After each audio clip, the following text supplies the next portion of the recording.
Hai, Assalamualaikum warahmatullahi wabarakatuh. Edisi apa yang akan kita bahas malam hari ini?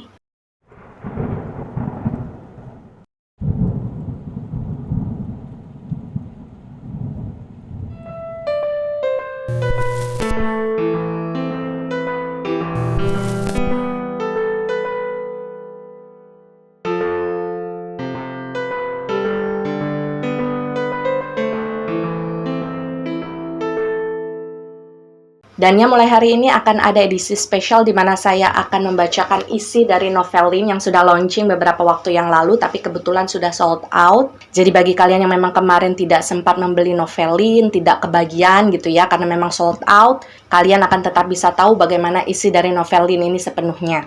Dan sebagai informasi saja untuk kalian, bahwasannya setiap video yang akan saya posting di YouTube, itu biasanya akan berisi sekitar 20 halaman dari cerita novel Lin ini ya. Jadi nanti setiap 20 halaman kita akan berhenti dan akan kita lanjutkan di keesokan harinya. Begitu ya kira-kira, semoga apa yang saya lakukan ini bisa membuat kalian merasa tercukupi. Dan saya juga memohon maaf kalau misalkan nantinya masih ada kesalahan di sana dan di sini. Jauh dari dugaan, Lin justru tertawa kecil saat merespon ucapan saya barusan. Hatinya terlalu baik untuk merasa tersinggung oleh hal-hal semacam itu. Seketika, gelang tadi saya letakkan di atas meja. Saya merasa sangat bersalah, dan Lin mungkin menyadari hal itu. Tapi dengan cepat, dia berusaha untuk meyakinkan saya kalau pertanyaan saya barusan sama sekali tidak menyinggungnya. Dia tahu kalau saya tidak sengaja. Dia tahu kalau saya hanya berniat baik padanya. Hanya saja, terkadang saya lupa kalau kami ini berbeda dimensi alam. Kehamilan saya bukanlah sesuatu yang mudah. Karena selepas melewati masa-masa morning sickness, anehnya tiba-tiba saja kondisi kesehatan saya jadi turun naik. Saya semakin sering pingsan atau merasa lemas kehabisan tenaga. Setelah saya perhatikan dengan seksama, salah satu faktor mengapa kondisi saya menjadi begitu lemah adalah Lin. Apa hubungannya dengan Lin? Mungkin ada beberapa orang yang tidak tahu kalau kehadiran sosok entitas di sekitar kita itu bisa menguras energi, apalagi ketika ada komunikasi yang terjalin.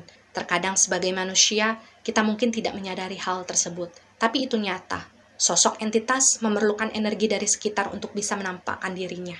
Meski mereka sendiri memiliki energi, tapi tetap saja, keberadaan mereka akan menyerap energi dari apa saja yang ada di dekatnya. Semua berlangsung secara otomatis. Semesta sudah memiliki caranya sendiri, dan itulah yang terjadi pada saya. Mungkin biasanya saya tidak terlalu terpengaruh oleh pengurangan energi semacam itu. Dulu, saya bisa bertemu dengan entitas apapun tanpa merasa terkuras energinya. Tapi dalam kasus Lin, entah mengapa saya merasa energi yang dimilikinya berbeda.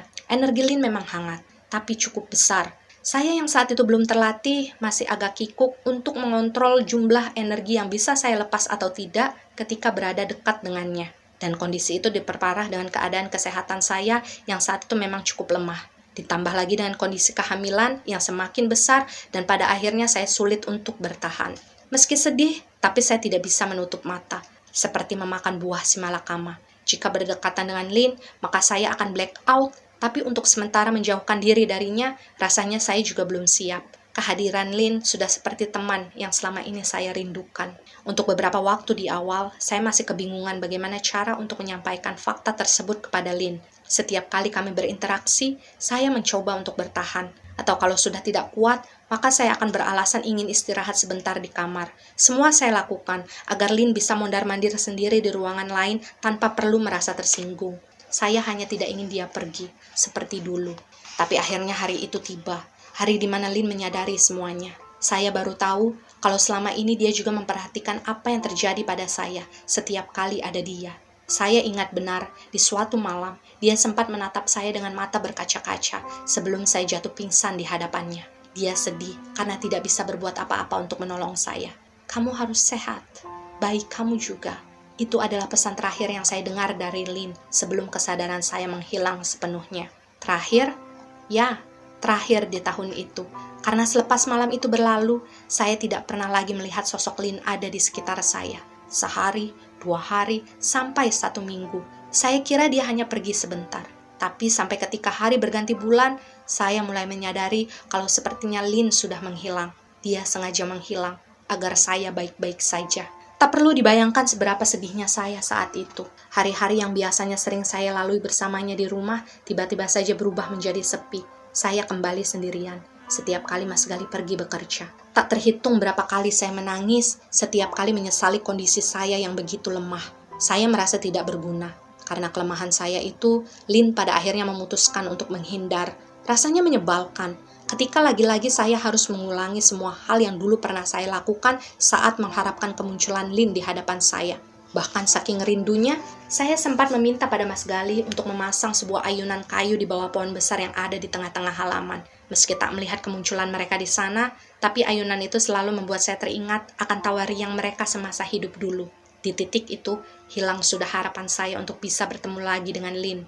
Sedih memang, tapi saya sadar kalau semesta bukanlah alur yang bisa saya kendalikan. Saya bukan siapa-siapa. Waktu terus berjalan. Waktu kehamilan saya juga sudah sampai pada trimester akhir. Suatu hari, saya diajak Mas Gali untuk ikut datang ke sebuah acara pertemuan yang ada di kantornya. Tentu saya hadir, meski sebenarnya acara-acara semacam itu tidak terlalu cocok bagi orang introvert seperti saya. Di sana, secara tidak sengaja saya bertemu dengan salah satu pemuka agama. Sebut saja namanya adalah Pak Gusti. Usianya masih cukup muda, terlihat bijak dan ramah. Awalnya, saya sama sekali tidak menyadari keberadaan Pak Gusti di acara tersebut. Tapi, setelah acara inti selesai dan Mas Gali juga sedang sibuk berbincang dengan beberapa teman kerjanya, tiba-tiba saja Pak Gusti datang menghampiri meja saya. Dia sangat sopan, bahkan beliau meminta izin terlebih dahulu sebelum mengajak saya bicara. Tak banyak yang Pak Gusti sampaikan pada saya. Beliau hanya bilang, kalau dari kejauhan, energi yang saya pancarkan terlihat berbeda dari orang kebanyakan. Beliau juga mengatakan bahwa ada sosok yang selalu berada di sekitar saya, tapi energinya tidak jahat. Karena energi dari sosok itu terasa baik, maka Pak Gusti tak ingin mengganggu keberadaannya. Beliau percaya kalau terkadang setiap manusia memang memiliki takdir semacam itu di dalam kehidupannya. Jadi selama tidak mengganggu, maka biarkan semesta yang menjalani perannya. Pak Gusti bilang, kalau dia percaya saya memiliki kemampuan untuk memfilter sendiri mana-mana energi yang baik ataupun tidak untuk kehidupan saya. Jujur, saya merasa sedih ketika mendengar Pak Gusti bicara. Karena sampai pada saat itu, saya dan Lin masih belum bisa bertatap muka. Dengan suara pelan, saya sempat menanyakan sesuatu kepada beliau. Apa sosok yang Bapak lihat adalah seorang perempuan Belanda? Pak Gusti mengangguk sambil tersenyum. Tapi kenapa belakangan ini saya tidak bisa melihat dia, sedangkan saya masih bisa melihat makhluk yang lainnya? Tanya saya pelan. Terkadang, semesta yang menentukan bagaimana cara setiap makhluk menjalani hidup di dunia. Tapi saya percaya kalau suatu hari nanti kamu bisa melihat dia lagi dengan jelas. Sabar saja, sebentar lagi portal di antara kalian berdua akan terbuka. Jawab Pak Gusti dengan bijak. Tak lama, Pak Gusti pun pamit dari meja saya. Beliau lalu membaur di antara kerumunan para tamu yang ada di depan sana. Saya tahu kalau hidup harus terus berjalan. Beberapa bulan, Lin seperti sengaja menghilang dari kehidupan saya. Mungkin baginya, hal itu demi kebaikan kami berdua. Sepertinya, saya harus mulai membiasakan diri melewati hari tanpa dirinya lagi. Tanpa kemunculannya, tanpa suaranya, tanpa senyuman dan ide kreatifnya yang kadang konyol, tapi menghibur hati yang kesepian. Mungkin Lin tidak pernah tahu, kalau tanpa kehadirannya, semuanya terasa sangat membosankan. Kehadiran dia selama ini juga membantu saya untuk bisa lepas dari mimpi-mimpi buruk tentang jiwa abstrak yang selama beberapa tahun belakangan selalu datang. Mimpi tidak menyenangkan itu berhenti begitu saja, bahkan tanpa saya sadari sebelumnya. Karena itu semua, saya bisa lagi menjalani malam-malam dengan tenang, sampai bangun di keesokan harinya dengan segar. Tapi sayangnya semua itu hanya berlangsung sementara. Semenjak Lin memutuskan untuk menghindar dan menghilang, sang jiwa abstrak kembali mengganggu mental saya. Hidup saya kembali ke setelan awal, yang takut untuk tidur di saat malam dan kehilangan semangat ketika matahari sudah muncul di langit yang cerah.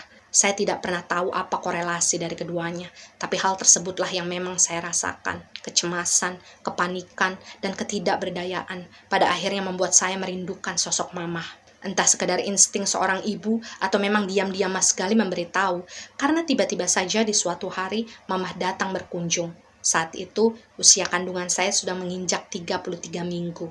Antara kaget dan tentu saja senang, saya menyambut kedatangan beliau di rumah. Tak sendirian, rupanya Mamah juga datang bersama salah seorang sepupu saya.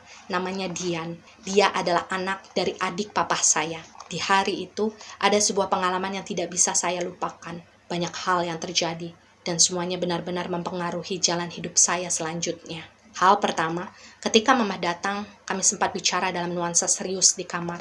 Sebenarnya itu adalah pembicaraan yang terjadi secara tidak sengaja. Mamah masuk ke dalam kamar saya untuk menyerahkan oleh-oleh yang dia bawa. Dan setelah dibuka, isinya adalah berbagai macam model pakaian bayi dan juga sepatunya.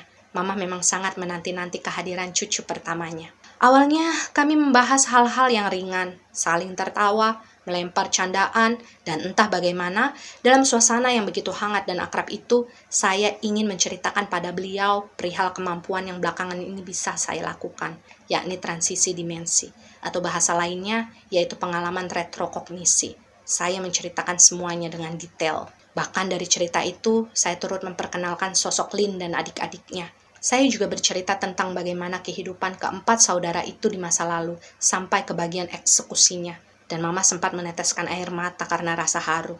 Tidak hanya sampai di sana, pada akhirnya saya juga mengaku kalau saat itu saya dan Lin sudah berteman. Meski belakangan Lin sudah tidak pernah lagi muncul untuk menemui saya, tapi saya selalu menganggap dia sebagai seorang teman. Tidak akan pernah berubah. Saya mengungkapkan semuanya sampai selesai, hingga memakan waktu beberapa jam. Ya, saya memang memilih Mama sebagai tempat bercerita, karena saya tahu beliau akan selalu mempercayai saya, sekalipun cerita saya akan terdengar gila bagi orang-orang kebanyakan. Tentu saja saya sudah bisa menebak bagaimana reaksi Mama. Meski kekhawatiran itu tetap tampak di wajahnya, tapi beliau selalu mendukung setiap keputusan saya. Salah satunya adalah keputusan untuk menjalin sebuah persahabatan dengan sosok entitas yang sebenarnya sudah tiada. Paling-paling beliau hanya bertanya, "Tapi kamu gak akan kenapa-napa kan, Neng?" Biasanya saya akan menjawab pertanyaan itu dengan sebuah anggukan dan tersenyum. "Janji ke Mama, selalu hati-hati ya," pesan beliau pelan, sambil mengusap perut saya yang sudah sangat membuncit. Lega rasanya setelah selesai mengeluarkan semua unek-unek yang selama ini saya simpan sendirian. Suasana hati saya lumayan berubah menjadi lebih baik. Di malam itu, saya sengaja untuk mengajak Mama dan Dian untuk makan malam bersama di rumah kami. Mas Gali juga sangat senang. Mungkin karena merasa senyuman ceria itu kembali muncul di wajah saya. Tentu saja, tak ada yang lebih enak daripada masakan seorang mamah. Dan beruntungnya saya, karena di malam itu Mamah menawarkan diri untuk memasakkan beberapa menu makanan spesial yang akan kami nikmati bersama di meja makan. Tentu saja saya membantu beliau di dapur. Memasak bersama Mamah adalah sesuatu yang selalu saya nikmati prosesnya. Sekitar jam 7 malam lewat 15 menit, semua makanan sudah siap dihidangkan di meja makan. Mama menyuruh saya bersiap lebih dulu di meja makan karena beliau tidak mengizinkan saya untuk membawa piring-piring makanan yang dinilai terlalu merepotkan untuk seseorang yang perutnya sudah sangat besar. Salah satu bentuk perhatian Mamah yang selalu saya rindukan. Saya sempat mandi sebentar dan membantu Mas Gali untuk merapikan isi tas kerjanya. Setelah mendengar suara panggilan Mamah dari ruangan makan, barulah kami berdua keluar dari dalam kamar.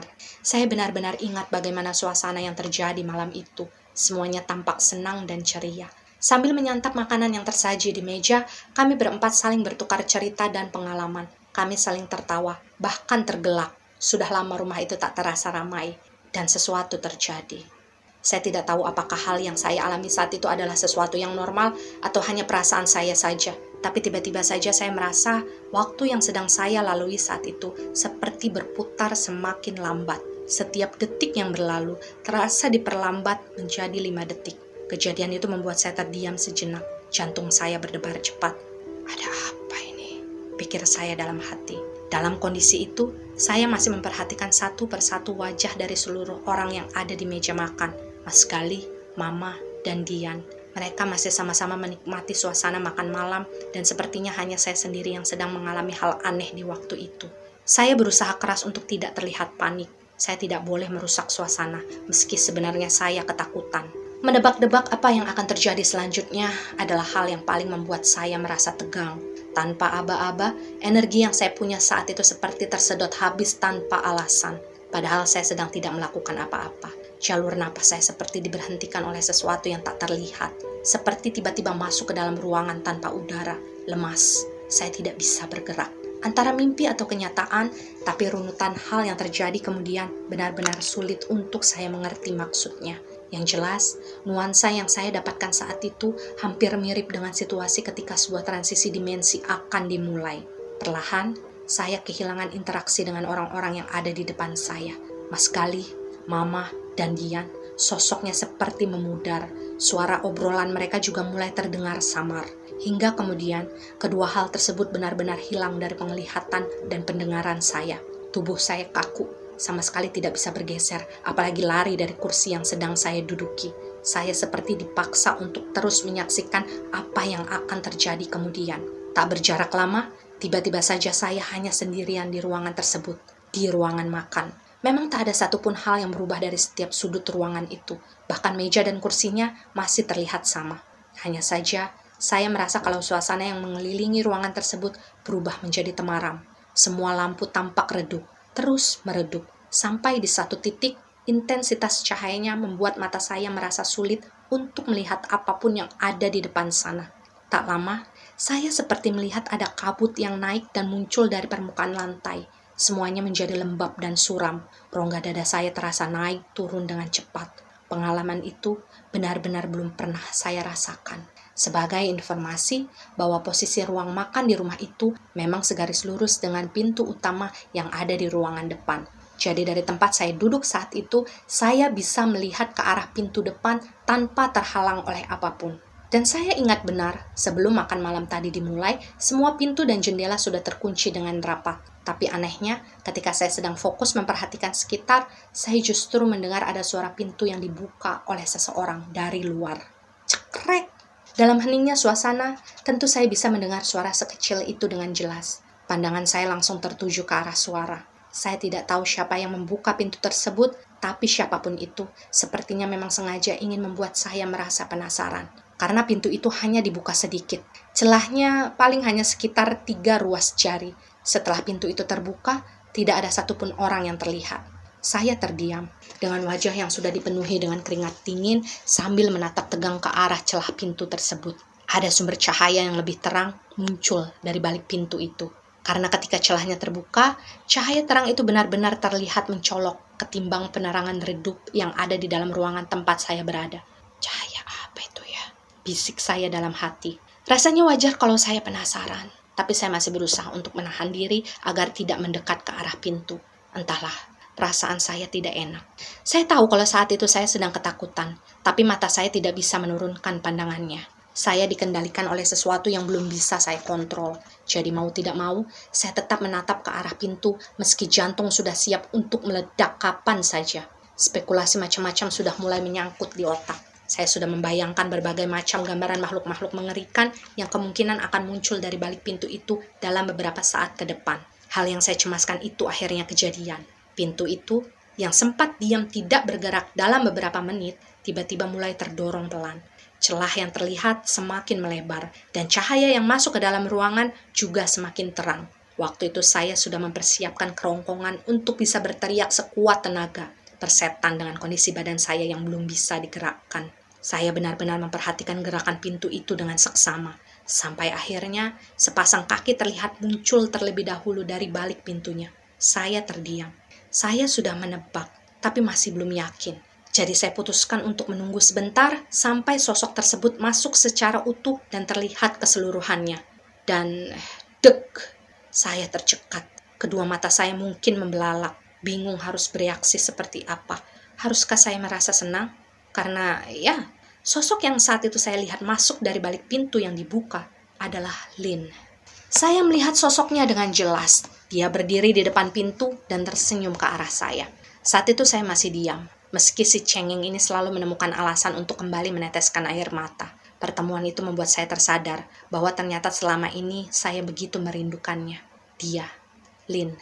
Walaupun Lin sempat tersenyum kepada saya ketika awal dia muncul dari balik pintu, tapi setelahnya Lin tidak bicara apa-apa. Saya menatapnya dan dia menatap saya. Ada sesuatu yang off ketika pandangan kami saling berbalas, tapi saya tidak tahu itu apa. Apa yang sebenarnya saya takutkan? Itu adalah Lin kan? Tapi melihatnya saat itu, hati saya merasa berbeda.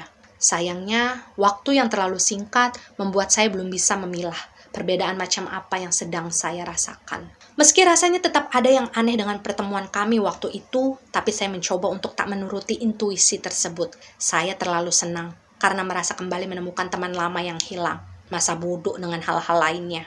Setelah saling pandang cukup lama, akhirnya Lin mengulurkan tangannya pada saya, seolah meminta agar saya menghampirinya. Mungkin itulah pertama kalinya saya merasa takut untuk mendekati sosok Lin. Tapi cara dia menatap saya saat itu membuat saya tak tega untuk menolak permintaannya. Anehnya, saat itu saya sudah bisa berdiri dari kursi dan berjalan dengan sangat lancar menghampiri Lin. Padahal sebelumnya, menggerakkan badan saja saya tidak bisa. Jangan ditanya seberapa berdebarnya jantung saya setiap kali mengambil langkah untuk mendatangi Lin yang menunggu saya di depan pintu sambil mengulurkan tangan. Tak lama, saya pun sampai, dan uluran tangan Lin bisa saya gapai. Sekali lagi, semuanya terasa aneh. Karena ketika tangan kami saling menggenggam, saya merasa seperti ada energi lain yang menjalar di atas kulit saya. Meski belum terlalu lama mengenal Lin, tapi saya hafal dengan energi yang Lin pancarkan. Energinya adalah energi pertemuan antara dingin dan hangat. Seperti membayangkan suasana padang rumput di tengah malam yang diselimuti angin semilir bertabur bintang-bintang. Sedang sosok yang saat itu tengah bergenggaman tangan dengan saya, energinya sama sekali berbeda.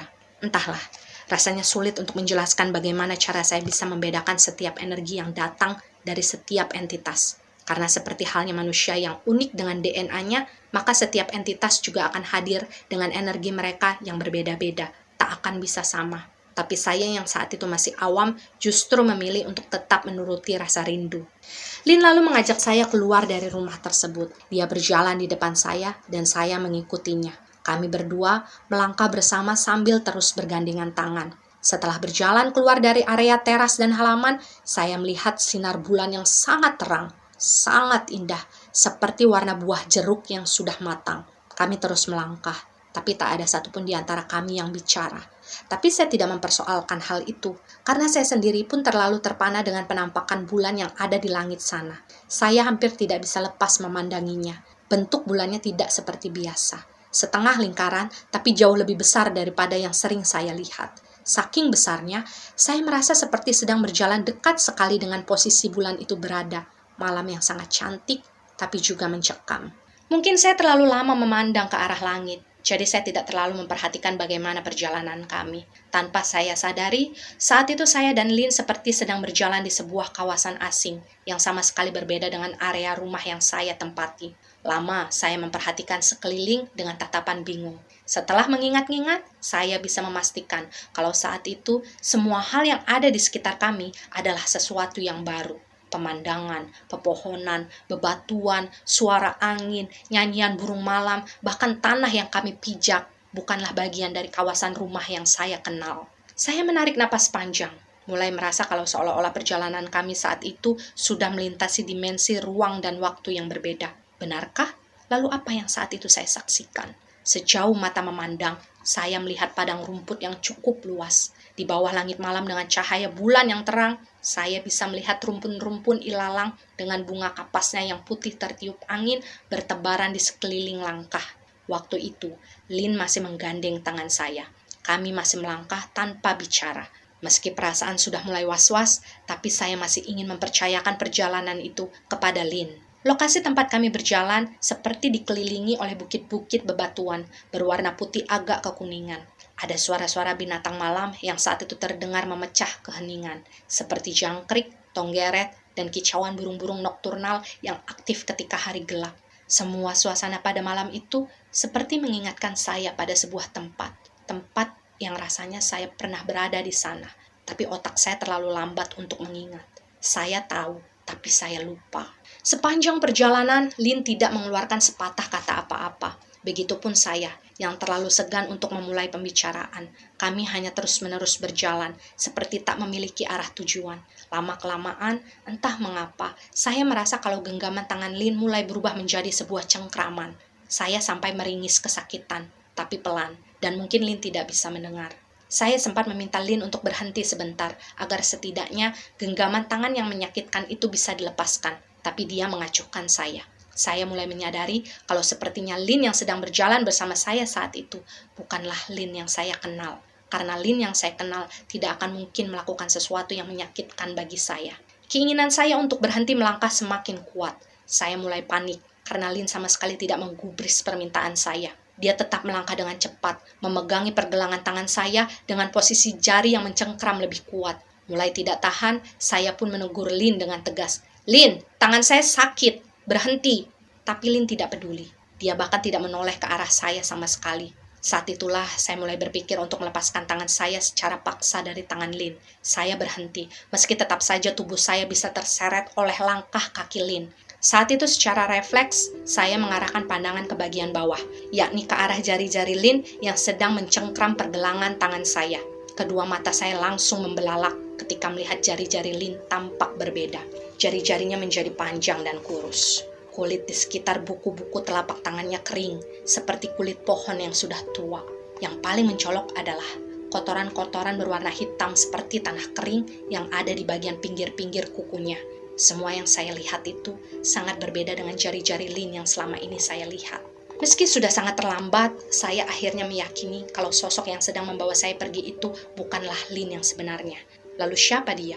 Seandainya saya tahu jawabannya. Saya belum sempat mengucapkan sepatah kata pun ketika secara tiba-tiba sosok berwajah Lin itu menghentikan langkahnya. Seolah saat itu dia bisa membaca isi pikiran saya yang mulai mencurigainya. Duk, duk, duk, duk. Suara debaran jantung saya saat itu kencang dan cepat. Debaran jantung yang sangat cepat itu seolah langsung berhenti ketika sosok itu membalikkan wajahnya ke arah saya. Kami saling berhadapan dan dia menatap saya beberapa saat. Awalnya wajah dia terlihat begitu datar, tapi perlahan dia tersenyum dengan lebar. Dia tidak mengatakan apa-apa, tapi sorot mata yang dia tunjukkan ketika kami saling bertatapan berhasil membuat saya merinding sekujur badan. Jujur, siapapun sosok yang tengah berdiri di depan saya saat itu memang benar-benar sangat mirip dengan Lin. Bahkan sosok itu juga memiliki bercak-bercak kecoklatan yang selama ini Lin miliki di sekitar wajahnya. Meski begitu, wujudnya tak lagi bisa menipu saya. Satu hal yang langsung terlintas dalam otak saya saat itu adalah menemukan cara agar kepanikan saya tidak terlalu kentara. Saya tidak mau kalau sosok yang menyerupai Lin itu tahu kalau sebenarnya saya sudah menyadari semuanya. Meski saya tahu kalau dia sudah curiga. Jadi, saya memutuskan untuk tetap berpura-pura bodoh saja. Ketika sosok berwajah Lin itu menghentikan langkahnya, dengan polosnya kemudian saya bertanya, "Kamu akan membawa saya kemana?" Sebisa mungkin saya tetap berwajah datar walaupun sekujur badan saya sudah gemetar. Saya berusaha untuk melupakan bagaimana bentuk asli dari jari-jari milik sosok tersebut. Saya tidak ingin mengingat itu semua. Setidaknya agar ketakutan yang sedang saya rasakan saat itu bisa berkurang. "Ke sebuah tempat yang sangat indah," jawab sosok itu pelan. Senyumannya masih belum hilang. Dia menjawab pertanyaan saya dengan lengkungan senyum yang sangat konstan, mengerikan. Saya bahkan takut untuk terus menatap matanya. Akhirnya saya mengerti mengapa sejak tadi sosok itu tidak bicara. Karena ternyata suara yang dia miliki sangatlah berbeda dengan suara Lin yang selalu saya dengar. Tapi saya tetap berusaha untuk bermain tenang, meski rasanya saya sudah hampir kencing di celana. Saya kembali mencari kesempatan untuk bernegosiasi dengan sosok itu secara baik-baik. "Saya capek, saya pengen pulang ke rumah, boleh nggak?"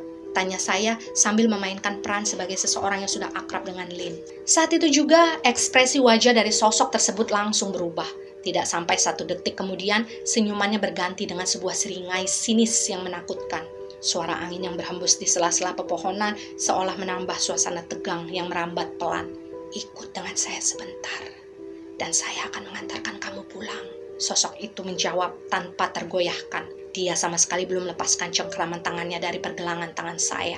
Meski sudah mencoba, saya juga tidak bisa melepaskan tangan saya dari cengkramannya. Saya mulai tidak tahan dengan rasa sakit yang ditimbulkan dari cengkramannya.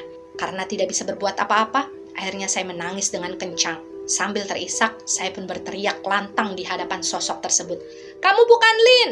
Suara saya tampaknya cukup menggema di tengah malam yang sangat sepi itu. "Saya Lin." Sosok itu membalas ucapan saya dengan suara yang sebenarnya pelan tapi menakutkan. Sambil bicara, sosok itu melangkah mendekatkan dirinya dengan saya, bahkan dalam posisi tangan yang masih mencengkram. Saya menundukkan wajah, merasa tak sanggup menatap sosok itu dari jarak yang begitu dekat, terlalu mengintimidasi. Walaupun wajah yang dipakai oleh sosok itu adalah wajah Lin, tapi rasa yang saya terima ketika berada dekat dengannya amatlah berbeda. "Kalau kamu memang Lin, lalu mana gelang yang pernah saya buatkan untuk kamu waktu itu?"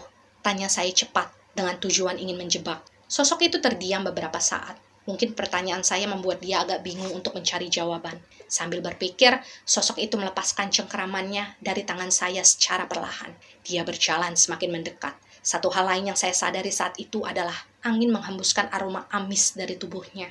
Saya ingin muntah, tapi tidak bisa. Saking merasa takut, rasanya jantung saya seperti berhenti berdetak setiap kali suara langkah kaki dari sosok tersebut semakin mendekat. "Gelang itu hilang. Saya tidak sengaja menghilangkannya," sosok itu pada akhirnya menjawab sambil berusaha untuk memaksa saya menatap matanya. "Kalau begitu, kamu memang bukan Lin," potong saya cepat. Kali itu sambil memberanikan diri untuk membalas tatapannya. Dari ekspresinya, saya tahu kalau sosok serupa Lin itu sedang merasa bingung dengan respons saya barusan. Sejak awal saya yakin kalau sosok itu tidak pernah tahu bahwa Lin yang asli tidak pernah menerima gelang yang saya buatkan untuknya waktu itu. Saya masih ingat benar bagaimana Lin menolak pemberian saya sambil berucap, karena hantu tidak bisa memakai gelang. Dan saya mengulangi ucapan Lin waktu itu persis sama di hadapan sosok tersebut. Karena hantu tidak bisa memakai gelang, ucap saya dengan mata yang berkaca-kaca.